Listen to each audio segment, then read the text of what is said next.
ኢዮብ አየለ እባላለሁ። የኢትዮጵያ ንግድ ባንክ የሞባይል ባንኪንግ ክፍል ሰራተኛ ነኝ።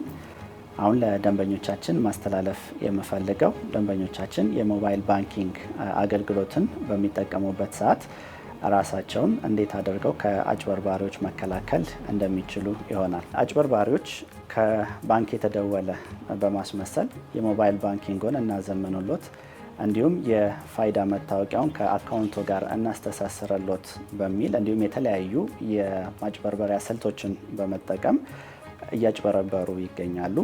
ነገር ግን በባንካችን አሰራር መሰረት ደንበኞቻችን ወደ ቅርንጫፍ በአካል ሳይሄዱ ምንም አይነት የሞባይል ባንኪንግ አገልግሎት በስልክ አይሰጥም።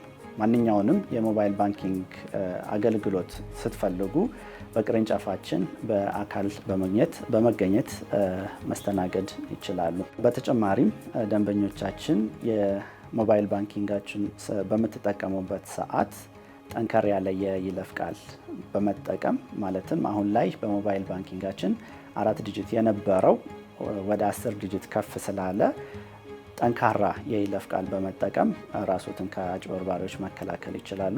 እንዲሁም በሶሻል ሚዲያ በተለይም ደግሞ በዋትሳፕ ላይ አላስፈላጊ ማስፈንጠሪያዎች እየተላኩ የማጭበርበር ድርጊት እየተከናወነ ስለሆነ ከማይታወቅ ግለሰብ ወይም ደግሞ ከማይታወቅ ቦታ ላይ የሚላኩ ማስፈንጠሪያዎችን ባለመንካት ራስዎትን ከአጭበርባሪዎች መከላከል ይችላሉ።